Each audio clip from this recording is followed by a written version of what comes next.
Hi everyone, I'm Salah Abbas. Welcome to the Student Teaching and Surgical Education channel.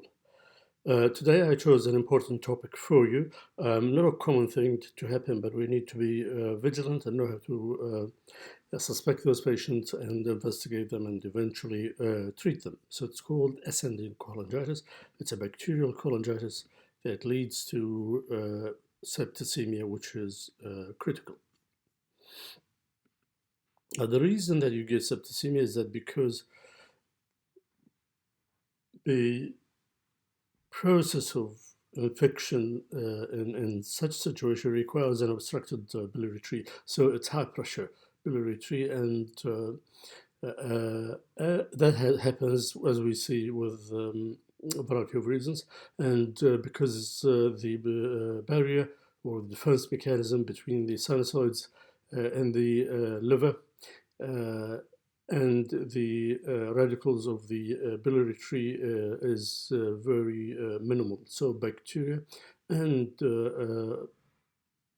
other toxins will escape from the compressed system directly into the systemic circulation, which will lead to septic shock in severe cases. Disease usually happen to people, often they are elderly and often they have other comorbidities. They could present with a full-blown septicemia, but the mild cases are they reported, which is no different from acute cholecystitis or mild biliary colic, and they are not at risk of having acute renal failure. Typically, these patients will have partial obstruction. If the obstruction is complete, then you're likely to end up with septicemia. So in an obstructed, infected system, and the system gets obstructed either by stone, cancer, or stricture. So we got the causes. We have a system that's obstructed, and we have stones and bacteria that come from the small intestine up to the bile duct and lead to the sepsis. Now, how do they present? There are two names that are mentioned always here. It's the charcot triad and the Reynolds pentat. Now, the charcot triad is very diagnostic.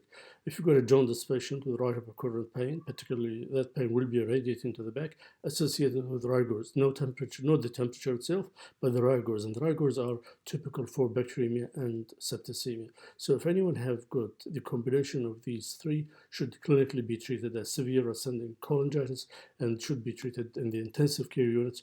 And we will give you the algorithm for the management after this slide. Now, another person by the name of Reynolds added two signs, and it's made it the Reynolds pentat. So you add these three: the jaundice, the hypercurrent pain, and the rigors to the hypotension and confusion. And the confusion occur as a result of decreased cerebral blood flow, and that lead to a reduction in the amount of oxygen and glucose getting to the brain cells, where the patients become confused. Now, when we get these patients and we clinically suspected that they may actually have a problem of ascending cholangitis. The workup, the usual workup that get done after they get a venous line and the initial resuscitation, as we will mention in a minute, will have high blood count of white cells, so neutrophils are elevated, very high CRP, usually more than 200. The liver function will be obstructed, and that usually shows in the form of high alkaline phosphatase and elevated GGT. The other enzymes could be elevated, but usually mild elevation, and it's usually kind of 2 or 3 figures.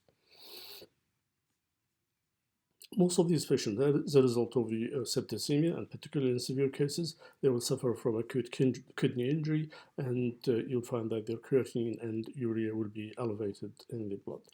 Blood culture in these patients is mandatory, and very often it is positive. Now, the treatment is urgent, so whether you want to start with ultrasound or CT.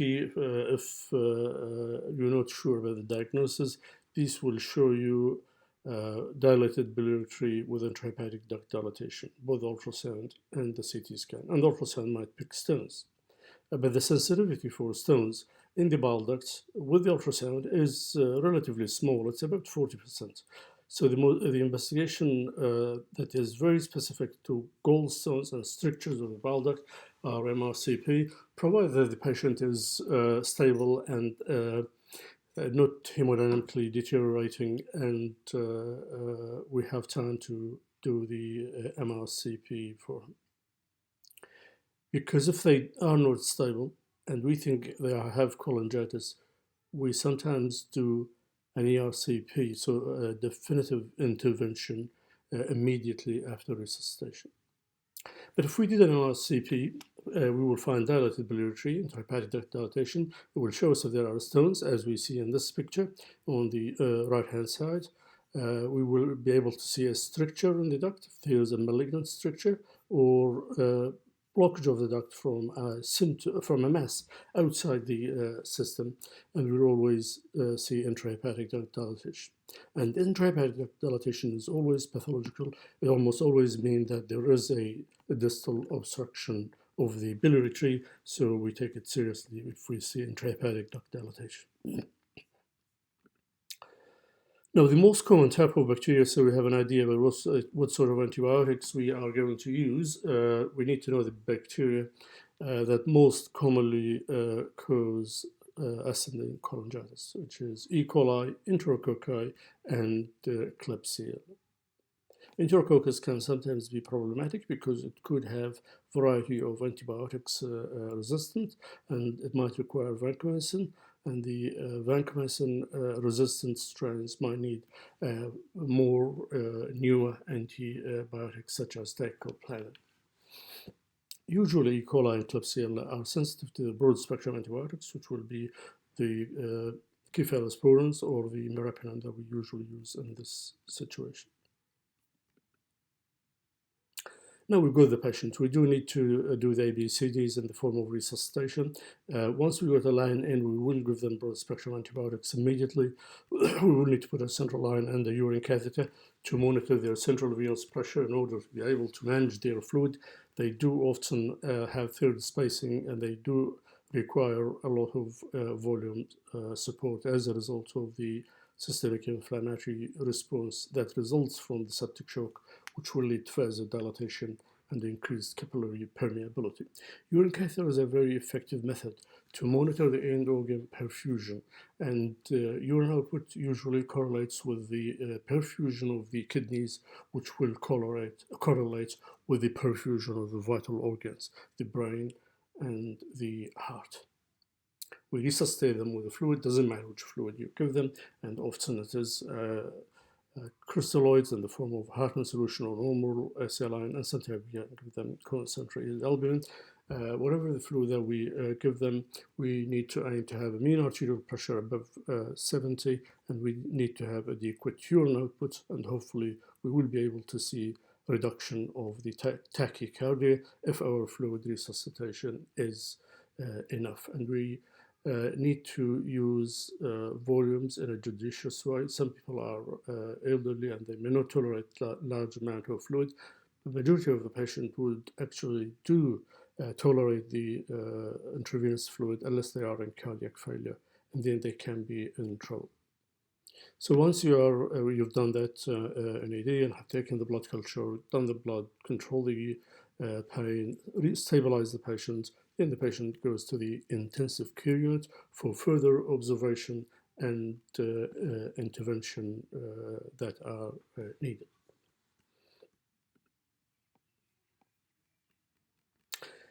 Now, the definitive treatment for the blocked obstructed system with ascending cholangitis is simply to decompress the blocked infected system and allow the pus to drain. How do we achieve that? Ideally, ERCP is the first investigation that's going to happen, where the ERCPist will do that under anesthesia. An endoscope, which is called duodenoscope, it has a side viewing channel to it, and then they can cannulate the ampulla of vata, and then they do a sphincterotomy. They could extract stones, and if there is a stricture, they put a stent. If they extract stones, they will also leave a stent in place. And ERCP in this situation is considered as diagnostic as well as therapeutic. Occasionally, ERCP fail for a variety of reasons. Either during the technique, it's harder to do, such as patient who's got diaphragmatic hernia or duodenal diverticulum, or difficult anatomy for other reasons, or the patient had previous distal gastrectomy and reconstructed in a Bile II fashion, then there is no access to the duodenum. And then those patients will have a PTC. And PTC is a percutaneous transhepatic cholangiography.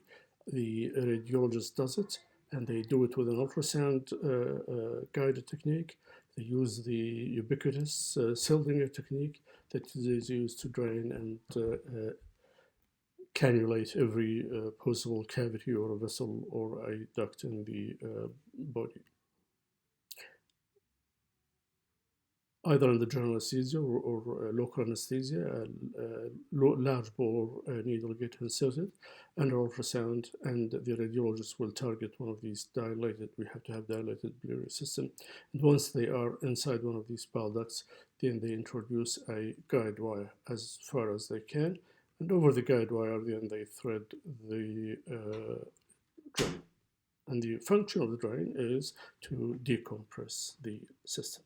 Now, PTC is advanced, and through the PTC, you could take biopsies from the stricture, and you could also extract some stone at times. Anyway, if the radiologist was only able to decompress the system, that often make the situation under control, because the pus will get drained and the septicemia will settle, and then the cause of the stone could be dealt with at another occasion, either with the PTC or surgical exploration.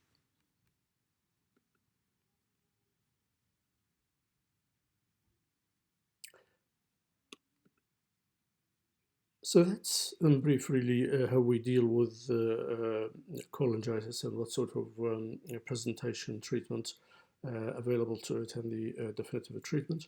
I mean, obviously these patients will have gallstones in the gallbladder. If the problem caused by gallstones, and eventually it means that we have to do an operation and remove the gallbladder to stop and prevent the recurrence of the cholecystitis or cholangitis or pancreatitis. Now, if the patient has got a stricture, majority of these strictures in the bile duct are malignant. It's almost 90% of them are malignant. There are a few strictures that are benign, and the benign stricture are typically short, less than a centimeter, and they end up abruptly, while malignant ones have a different appearance. They usually are longer than a centimeter, as you can see here in this one. This is likely a malignant stricture. They're usually longer than 1 centimeter, and they have that phenomenon of shouldering and gradual tapering at the site of blockage, rather than like an abrupt cutoff of the lumen. Our interventional radiologist in this situation could get a biopsy forceps via the track that they have created through the insertion of the tube, and they could take some biopsies from the obstructing lesion, and that can give us the result if they have got a cholangiocarcinoma, and then they get treated accordingly. Thank you much for the listening to this video, and I hope it has been useful, and I will see you in the next videos.